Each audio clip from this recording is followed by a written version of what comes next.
ng Diyos. Sophia Kael, binibilang kita sa ngalan ng Kabamaulo. Sa ngalan ng Ama, ng Anak, at ng Espiritu Santo. Ako po nasa.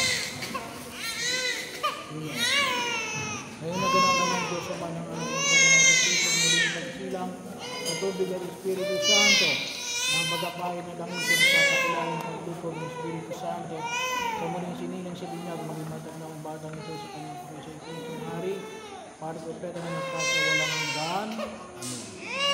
Ang damit pang binyag, nakasuot ng sombrerong puti, maputing panyo, ang damit pang binyag, utanda ng muling pagsilang kay Kristo, kanang dakilang karangal ng mga anak ng Diyos na may manatiling ugas at ilang palipunis,